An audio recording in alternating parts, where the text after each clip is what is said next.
যুক্তরাজ্যে সম্পদের পাহাড় গড়েছেন সাবেক প্রধানমন্ত্রী শেখ হাসিনা সরকারের ভূমিমন্ত্রী সাইফুজ্জামান চৌধুরী।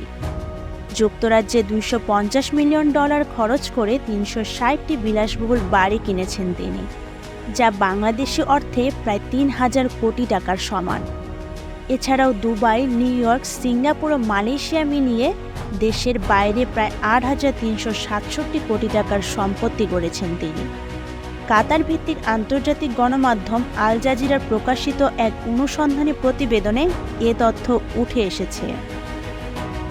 সামান্য সরকারি বেতন পেয়ে ভিনদেশে কিভাবে বিশাল সাম্রাজ্য গড়ে তুলেছেন আওয়ামী লীগের সাবেক এই মন্ত্রী? আল জাজিরা প্রতিবেদনের পর সবাই বিস্মিত।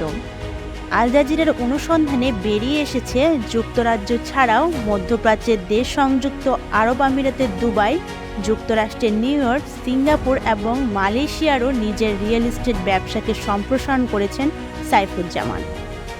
সব মিলিয়ে ধনী দেশগুলোতে 500-র বেশি বাড়ির মালিক এই সাবেক ভূমিমন্ত্রী। এসব বাড়ির মূল্য প্রায় $700 মিলিয়ন, বাংলাদেশি অর্থে যা প্রায় 8,367 কোটি টাকারও বেশি। গণমাধ্যমটি বলেছে, সাবেক প্রধানমন্ত্রী শেখ হাসিনার সঙ্গে বেশ ভালো সখ্য ছিল সাইফুজ্জামানের, যা তিনি নিজেই স্বীকার করে বলেছেন, আমার বাবা শেখ হাসিনার খুব কাছের লোক ছিলেন, আমিও তার কাছের লোক। শেখ হাসিনা আমার বস, তিনি জানেন যুক্তরাজ্যে আমার ব্যবসা আছে।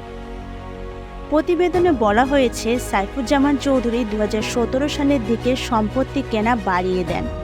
2019 সালে যখন তিনি মন্ত্রী হন তখন এটি আরও বাড়ে। আল জাজিরা তথ্য মতে গত বছর বিনিয়োগকারীর ছদ্মবেশে সাইফুজ্জামানের $14 মিলিয়ন বাড়িতে যান তাদের প্রতিবেদক। ওই সময় ছদ্মবেশী প্রতিবেদকদের সাইফুজ্জামান বড়াই করে জানান, তিনি কুমিরের চামড়ার তৈরি জুতার উপর হাজার হাজার ডলার খরচ করেন এবং লন্ডনের সবচেয়ে দামি দোকান থেকে ইতালিয়ান স্যুট বানিয়ে পরেন।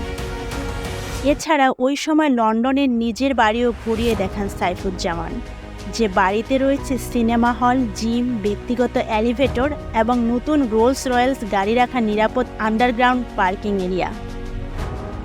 সাইফুজ্জামান আল জাজিরার কাছে দাবি করেছেন, যুক্তরাজ্য, যুক্তরাষ্ট্র, আরব আমিরাতে নিজের বৈধ ব্যবসার মাধ্যমে এই সম্পদ কিনেছেন তিনি। তবে অন্তর্বর্তী সরকার তার বিরুদ্ধে এখন অর্থ পাচারের অভিযোগ এনে তদন্ত শুরু করেছে। ইতোমধ্যে তার ব্যাংক অ্যাকাউন্ট জব্দ এবং তার পরিবারের মালিকানাধীন ইউসিবিএল ব্যাংকের নিয়ন্ত্রণ নিয়েছে। এছাড়া ছাত্র জনতার গণবিপ্লবের মুখে যখন শেখ হাসিনা পালিয়ে ভারতে চলে যান, তখন সাইফুজ্জামানও দেশে ছেড়ে চলে যান। কাতার ভিত্তিক গণমাধ্যম তাদের ইউটিউব অ্যাকাউন্ট ও ওয়েবসাইটে সাইফুজ্জামানকে নিয়ে বিস্তারিত প্রতিবেদন প্রকাশ করেছে।